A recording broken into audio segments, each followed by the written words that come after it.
noche, Padre Santo. Oh Señor, te pedimos, Señor, que lo use, Señor. Pon un carbón encendido en sus labios, Señor. Úngelo, unge su cabeza con aceite, Señor, con el aceite del Espíritu Santo. Que sean tus palabras y no las palabras de Él, Señor Jesús. Señor, que la palabra tuya corra y sea glorificada en esta noche, y que cada pensamiento sea sometido a tu voluntad en el nombre de Jesús. Úsalo de una manera poderosa en el nombre de Jesús. Tengo reunión de cuando se termine el servicio con la directiva de jóvenes y los de alabanza. Todos los que están en la alabanza y todos los que están de la directiva de jóvenes, apenas se acaba el servicio, porque la reunión va a ser un poco larga, la vamos a hacer en la parte de abajo. Así que, hermanos, entre más rápido lleguen, más rápido nos vamos. Amén. Tenemos que tratar varios puntos para el final de año, así que apenas termine el servicio, allá van a poder tomar la actividad en el salón, como sea, pero vamos a tener la reunión apenas se acabe el servicio. Amén. Dios les bendiga, hermanos. Dios les bendiga, hermanos. Acompáñenme, hermanos, a abrir nuestras Biblias en el libro de Salmos, capítulo número 118. Salmos 118. Vamos a leerlo desde el verso número 10. ¿Les parece, hermanos? Desde el verso número 10 vamos a leer el Salmo 118. Salmo 118 es profético. Perdón, hermanos, estoy nervioso, hermanos. Se pueden imaginar, hermanos, hay un temor en mí. Dios me dio una palabra y yo quiero expresárselas a ustedes. En el Salmo 118, verso número 10, ¿lo tenemos? Dice la palabra de Dios: todas las naciones me rodearon, mas en el nombre de Jehová yo las destruiré. ¿Cuál es el nombre de Jehová? Me rodearon y me asediaron, mas en el nombre de Jehová yo las destruiré. ¿Cuál es el nombre de Jehová? Me rodearon como abejas, se enardecieron como fuego de espinos. ¿Por qué no decir más? En el nombre de Jesús yo las destruiré. Me empujaste con violencia para que cayese, pero me ayudó Jesús. ¿Sí les parece así, hermanos? ¿Les parece que lo lea así? Mi fortaleza y mi cántico es Jesús, y Él me ha sido por salvación, porque en ningún otro hay salvación. Voz de júbilo y de salvación hay en la tienda de los justos. La diestra de Jehová hace proezas, la diestra de Jehová es sublime, la diestra de Jehová hace valentías. Leamos junto el 17 y el 18. No moriré, sino que viviré y contaré las obras de Jah. Me castigó gravemente Jehová, mas no me entregó a la muerte. Tome asiento, hermano. El Señor, estuve orando, hermanos, y Dios todavía habla. Dios todavía habla, y Él habla a través de su palabra. Y escudriñando la Escritura, sabiendo lo que el Señor, el deseo de Dios, Dios me expresó un deseo, y es para una persona en este lugar. Dios quiere hablarle de una manera particular, de una manera, diría yo, especial. ¿Por qué temes a la muerte? ¿Por qué tienes miedo a morir?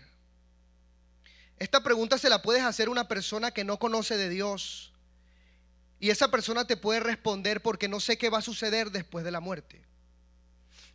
Esta pregunta se la puedes hacer a una persona que conoce a Jesús, y te va a decir: porque no me siento apto. Y también puedes decirle esta pregunta a alguien que ha nacido de nuevo, y te podrá decir que no es porque él quiera, sino porque el enemigo me rodeó, porque me rodearon y me asediaron, porque me rodearon como abejas, porque me empujaron con violencia, porque todas las naciones me rodearon.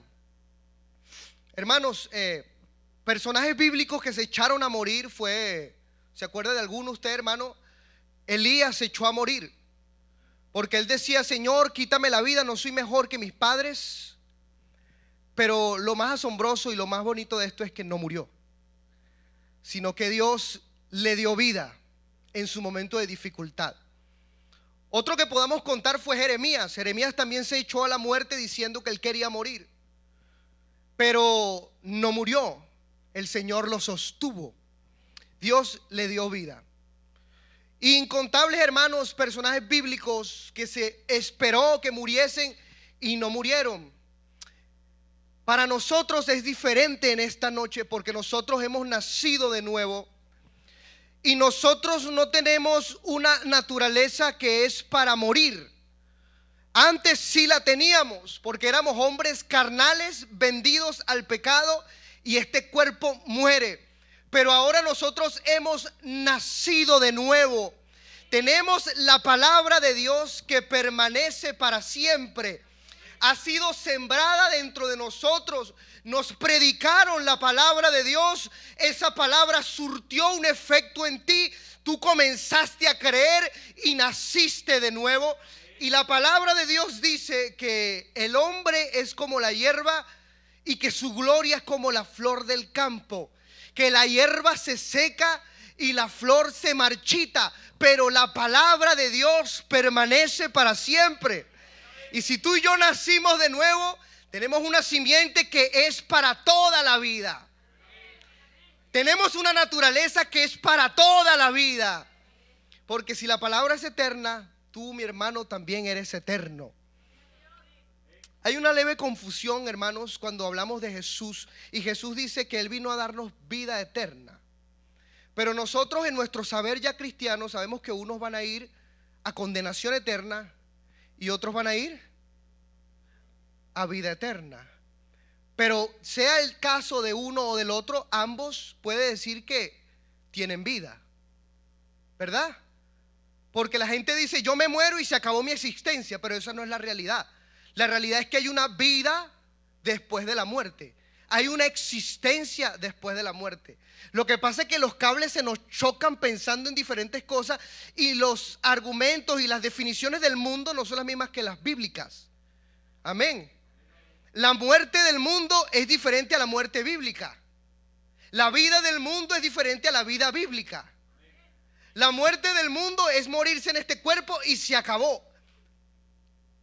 La vida en el mundo es disfrutar placeres, vivir tranquilo, vivir en paz, con seguridad, con dinero. Eso es vida, ¿o no?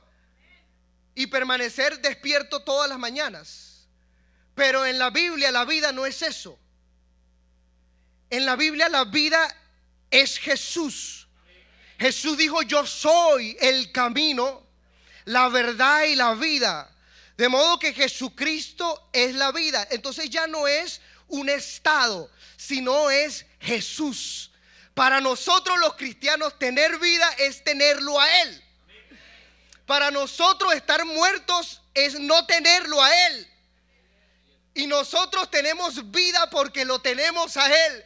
Y Él vino a ofrecer vida eterna. Él vino a ofrecer una compañía con Él para toda la eternidad. Eso es lo que Él ofrece, que estés con Él para toda la eternidad. El plan de salvación es reconciliados con Dios. Es vuélvanse a Dios. Es acérquense al Señor. Arrepiéntanse de tus pecados y vendrán tiempos de refrigerio. Vendrá la vida eterna. La vida eterna es un tiempo con Dios. Es estar con el Señor Jesucristo. Para nosotros que vivimos después de haber muerto es porque tenemos a Jesucristo. Lo tenemos dentro de nosotros, lo tenemos fuera de nosotros, lo tenemos en nuestra mente, lo tenemos en nuestro corazón. Es constante la compañía de Jesús. Y alguno que sepa que Jesús está con él, levante su mano y dé un gloria a Dios diciendo, Señor, yo ahora estoy contigo. Qué bueno que ya no estamos muertos. La palabra de Dios dice en el libro de segunda de Timoteo capítulo 1 verso número 9. Dice que el evangelio, hermano, nos trajo una buena noticia.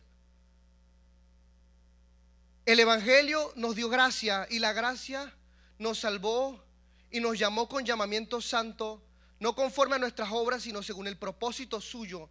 Y la gracia que nos fue dada en Cristo Jesús antes de los tiempos de los siglos, verso siguiente. Y dice, pero que ahora ha sido manifestada por la aparición de nuestro Salvador Jesucristo, el cual quitó ¿qué? Y sacó a la luz La vida. Pero la vida ya estaba. Tú cuando leíste eso, tú estabas vivo. Pero esta es otro tipo de vida.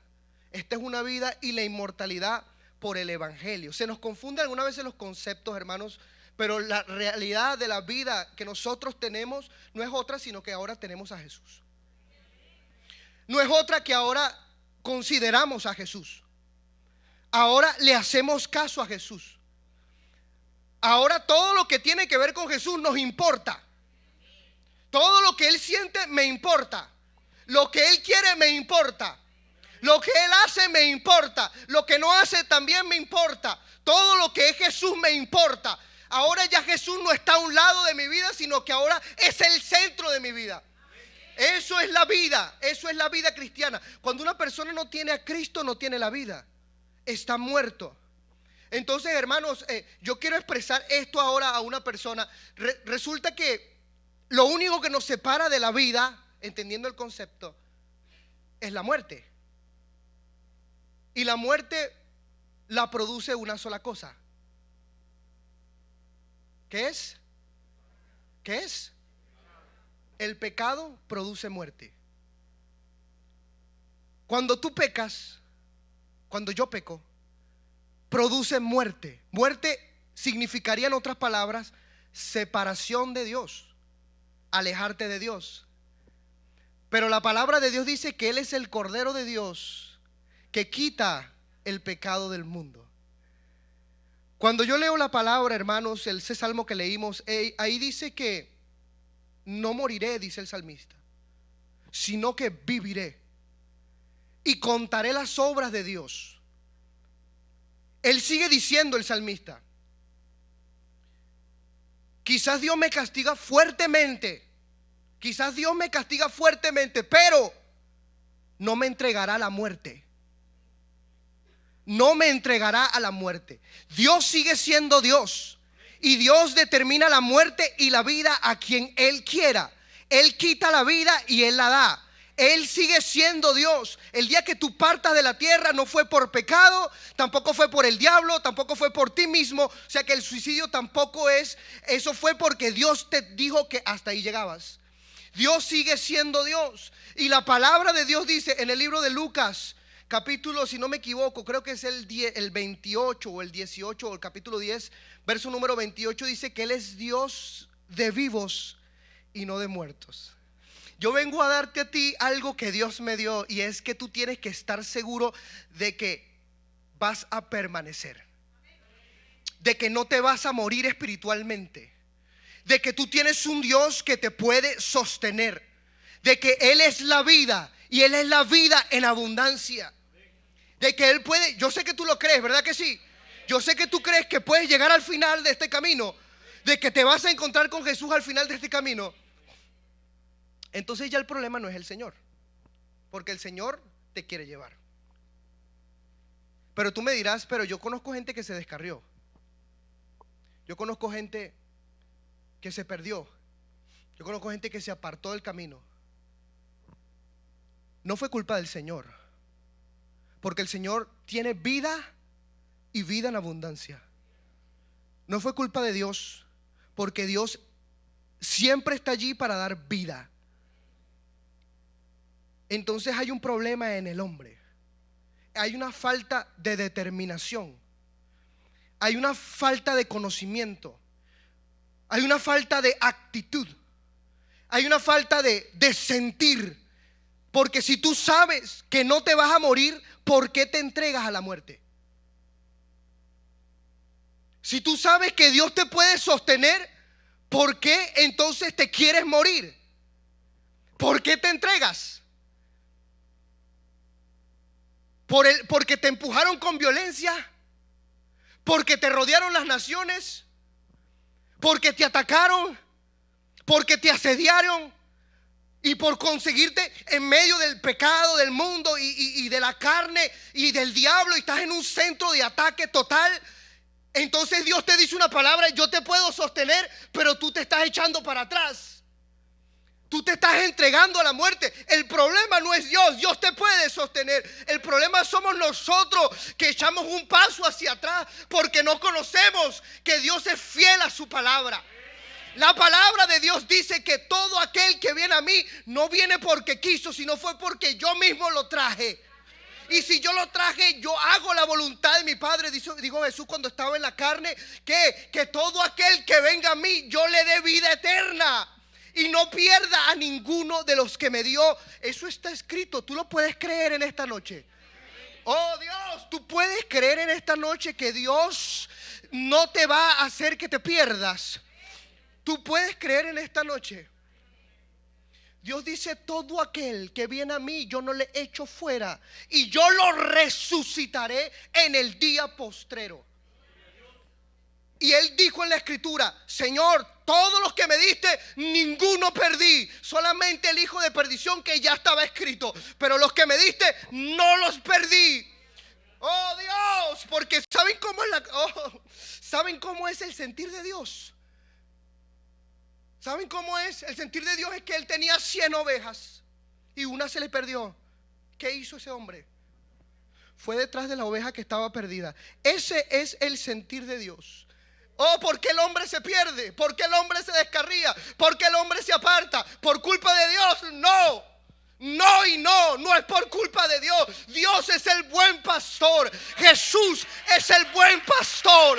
Él es bueno. Él es bueno. Él es fiel. Oh Dios, mira cuán amor nos ha dado el Padre. ¿O creen que es mentira? No es mentira. Dios es verdadero, el que miente es el diablo. Pero Dios no miente, Dios es la verdad. Y Él dio un amor en la cruz del Calvario para ti. Para ti, para que te salves, para que tengas vida, para que seas libre, para que tengas salvación eterna en su nombre. Él es fiel. Entonces no es culpa del hombre, no es culpa de Dios. Es el hombre que echa un paso atrás porque no entiende, no conoce. Hermanos, yo les digo esto de un sentir porque yo sé cuántos aquí no han sentido enfermedad espiritual, que se han encontrado, hermano, asediados, hermano, por el enemigo. El pecado ha tomado control de tu mente, de tu corazón. El enemigo está sobre ti. El mundo te seduce. Todo va en contra, como que si todo fuese en contra, como que si nada te saliese bien. Y estás siendo en el camino de Dios y no te saludaron y no te dijeron algo bueno, y te encuentras como asediado y a punto de irte. ¿Cuántos no se han encontrado en esa situación? Pero ¿por qué estás aquí entonces? Porque hay uno que es fiel, porque hay uno que te sustenta, hay uno que te prometió, hay uno que te llamó, hay uno que te tiene todavía vivo y te sacó de esa situación. Y yo sé que aquí hay gente que Dios los ha sacado de esa enfermedad de muerte, pero no muerte espiritual. Oh, aleluya. A mí me sacó y yo testifico que Él es el buen pastor, que Él es fiel para sentarnos delante de Él en aquel día con gozo, sin caída. Él es fiel, hermanos. Jesús es fiel a su palabra. ¿Por qué temes que te puedas morir? ¿Por qué te echas a la muerte? ¿O no fue lo que le dijo eso a Elías? ¿Por qué te pones así? Come, bebe, que largo camino te resta. Te queda mucho por caminar. Te queda mucho por vivir.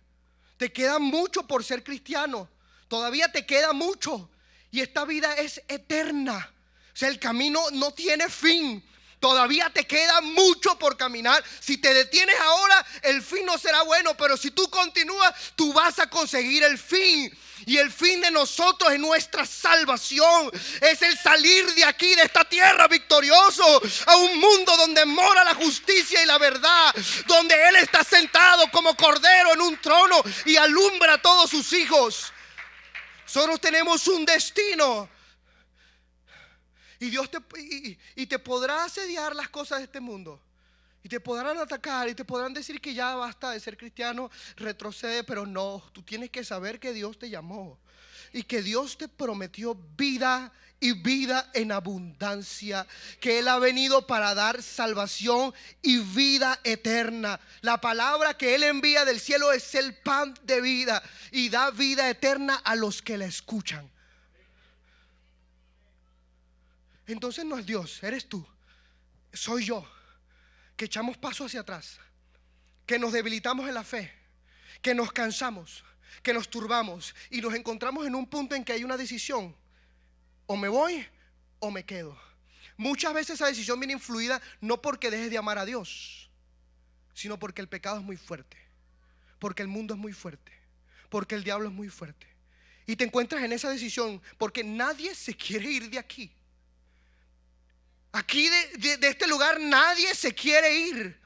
Esta es casa de Dios y puerta del cielo. Aquí está el Señor Jesucristo, el que nos ha amado con amor inalterable, con amor sin condición, el que dio su vida por ti en la cruz del Calvario. Aquí tenemos un Padre que es bueno, que es fiel y que promete y cumple. Aquí tenemos paz. Aquí tenemos seguridad, aquí tenemos sustentado nuestro futuro, aquí tenemos amor que Dios nos da, aquí tenemos la paciencia de Dios, aquí tenemos su perdón todo el tiempo, aquí tenemos su paciencia sobre nosotros, su bondad, su espíritu, su palabra, sus hijos. Aquí tenemos todo porque en Él estamos completos. ¿Quién se va a querer ir de este lugar? Alguien que ha conocido a Dios jamás se va a querer ir de su lugar, jamás se va a querer ir de su lado, jamás. Jamás. Pero ¿por qué te ponen en esa circunstancia? No es por, oh Dios, no es porque tú lo ames, porque tú amas a Dios. Es porque hay algo más fuerte que tú. Pero la palabra de Dios dice: pero en el nombre de Jesús yo los destruiré. Pero en el nombre de Jesús yo los destruiré. Y lo repite, hermanos: las naciones me rodearon, mas en el nombre de Jesús. Me rodearon y me asediaron, mas en el nombre de Jesús. Hay algo en su nombre. Hay algo en su nombre. Porque en su nombre se dice la palabra que se predicase en su nombre arrepentimiento y perdón de pecados. Si el pecado, Dios mío, es que esto tengo que decírselo, hermano. Si el pecado te aleja de Dios, te mata espiritualmente. Dios vino a resolver el pecado del mundo. Tú tienes, ¿saben lo que dice el siguiente versículo? Verso 19, verso 18: me castigó gravemente Jehová, pero no me entregó a la muerte, porque Él nunca te va a matar, te va a entregar a la muerte espiritual. Miren lo que dice el siguiente versículo. ¿Qué hace el salmista? Salmo 118, verso número 20.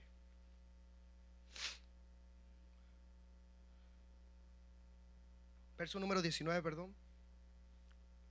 Abridme puertas de la justicia y entraré por ellas, alabaré a Jehová. Verso siguiente: esta es puerta de Jehová, por ella entrarán ¿quién? Dios te entrega algo a ti, que es el perdón de tus pecados. Cuando tú pecas, no es para que te vayas y te alejes de Dios. Eso sería ilógico. Porque si en su nombre se predica arrepentimiento y perdón de pecados, ¿por qué te alejas? No es un misterio para Dios que tú seas un pecador. Eso no es un misterio para Dios. Antes que tú nacieses ya estaba escrito que todos los hombres son pecadores. Entonces no es un misterio para Dios que tú seas un hombre pecador. Si tú pecas, ¿tú crees que a Dios le extraña eso? ¿Cuántos acá hemos fallado a Dios en modo de pecado después de haber sido bautizados? Entonces, todos hemos fallado, ¿verdad? ¿O yo solo? No, vamos a pensar que estamos alabando a Dios y levantamos todas las manos. Todos hemos fallado a Dios, todos hemos pecado después de bautizados. Amén. Amén.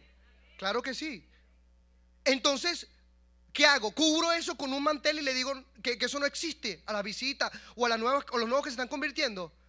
Es una realidad. La realidad es que todo hombre es pecador y mentiroso y Dios es veraz. Es la realidad de la situación cristiana. La realidad es que el hombre va a pecar. Siendo cristiano va a pecar. Lo que nos mantiene aquí es una sola cosa: que en su nombre se predica arrepentimiento y perdón de pecados. Que tú y yo tenemos entrada a un trono de la gracia, que alguien pagó, que alguien te salvó, que ya alguien hizo el trabajo, y tú tienes hoy solamente arrepentimiento y perdón de pecados. Entonces es un misterio para Dios que peques. No lo es. ¿Para qué retrocedemos entonces? No hay nada que nos pueda separar del amor de Dios. Lo que nos junta a Dios es su perdón. Es su perdón. Lo voy a repetir, es su perdón. Y esa es su justicia. Y nosotros entramos por esa puerta todos los días. Desde el pastor hasta los líderes, hasta los siervos, hasta los que se acaban de bautizar. Todos entramos por esa puerta todos los días, y eso es hasta que la carne se muera. Todos los días necesitamos el perdón de Dios. Todos los días necesitamos arrepentimiento. Todos los días necesitamos, porque eso fue lo que te da el evangelio, la vida eterna. Eso es lo que te mantiene pegado con Dios. Ahora Dios dice en el libro de Romanos: ¿no han visto la benignidad? ¿No han visto su bondad? ¿No han visto cómo es Él que te regala arrepentimiento, te regala la vida eterna? Pero por tu corazón no arrepentido atesoras ira para el día de la ira. El problema es que no nos arrepentimos. Llega un punto en que no te arrepientes. Llega un punto en que no vas al perdón de Dios, y eso solamente va a producir una cosa, y va a ser muerte espiritual. Te va a alejar de Dios. ¿Por qué te tienes que alejar si ya tienes entrada al trono de la gracia? Tienes entrada, tienes oportuno socorro. La palabra de Dios dice: el que ande en el camino de la perfección, este me servirá. Que en este camino, aunque por muy torpe que seas, no te vas a extraviar.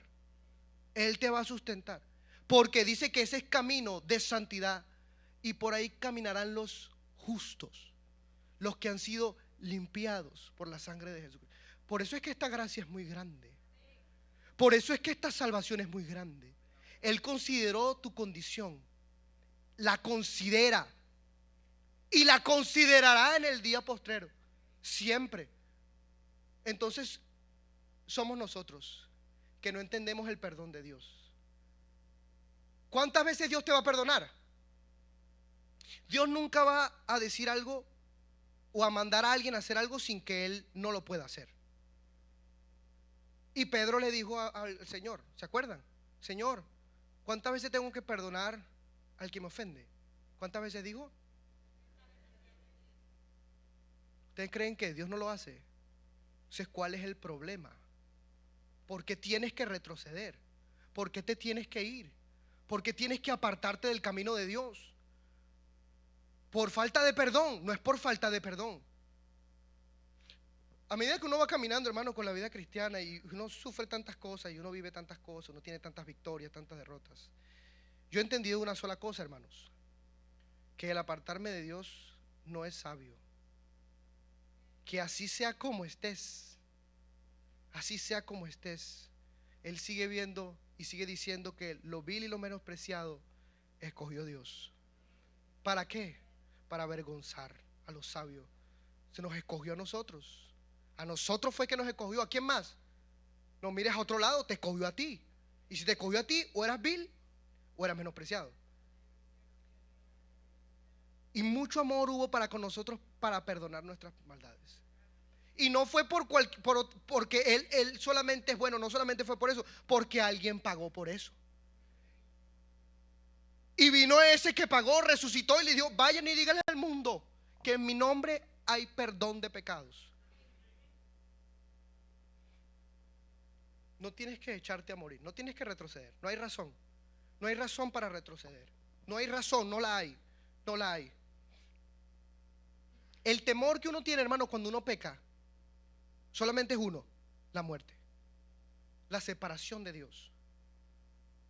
Eso es lo que produce el pecado. Y ese es el temor que puede agarrar a cualquier cristiano. Por eso es que no pecamos. Por eso es que intentamos no pecar. ¿Para qué? Para no separarnos de Él, para no alejarnos de Él, para tenerlo cerca de nosotros, porque sabemos que lo mejor que nos ha pasado es Jesucristo. Lo mejor que nos ha pasado es haber conocido a Jesucristo. Y yo sé que tú lo consideras así igual que yo. Y si eso fue lo mejor que te pasó, tú no quieres alejarte de Él. Por eso es que tú dejas de pecar, porque como te dije, estás vivo, consideras al Señor. Por eso es que frenamos, pero eso no quiere decir que no vamos a parar. Eso de vez en cuando va a salir alguna cosa. De vez en cuando van a ocasionar problemas de pecado. Pero tú tienes que saber que el que te llamó sabía quién eras tú. Y sabiendo quién eres tú, te perdonó y te extendió su gracia. ¿Saben qué es gracia? El favor inmerecido de Dios. Te entregó su perdón para siempre. Para siempre. Entonces es cuestión de una actitud. ¿Saben cuál es la actitud? La del salmista. Sabiendo que Él me ayudó, pues no moriré, sino que viviré y voy a contar las obras de mi Dios. Entonces esa es nuestra actitud. No voy a morir. Si ya tengo asediado y tengo problemas, pero no voy a morir. Primero, porque Él me va a sustentar. Segundo, porque tengo perdón de pecados. Entonces no moriré, sino que voy a vivir. En el tiempo que estás pasando la prueba, hermano, que es un tiempo difícil, y estás en esa decisión, considera esto que te estoy diciendo en esta noche. Que tú tienes perdón de pecados y tienes entrada a Dios. Que Dios está contigo en esa prueba. Dios no te está entregando a la muerte porque Él no entrega la muerte. Él te está demostrando que Él puede ser Dios sobre ti. Ese era el mensaje que Dios me dio, hermanos. Yo se los entrego en el nombre de Jesús. Yo se los entrego en el nombre de Jesús. Alguien tenía que recordar eso. Pónganse de pie, hermanos. Alguien tenía que recordar eso. Alguien tiene que saber eso. No es para que te separes de Dios, es para que tú vivas. Este evangelio es para que tú vivas. Y la vida eterna es tenerlo a Él siempre cerca. Oremos en el nombre de Jesús, hermanos. Padre celestial, Dios bueno y misericordioso, gracias, Señor, por tu palabra, que es alimento, que es pan de vida, Señor, que es alimento hacia nosotros, Dios. Señor, reconocemos nuestras faltas, reconocemos quiénes somos, pero también reconocemos quién eres tú, Señor, en esta noche. Reconocemos tu fidelidad, reconocemos tu amor, reconocemos tu perdón de pecados, Señor. Que nosotros como siervos, Dios, necesitamos de ese perdón, Jesús, para seguir adelante, Dios, para seguir caminando a tu lado, Dios.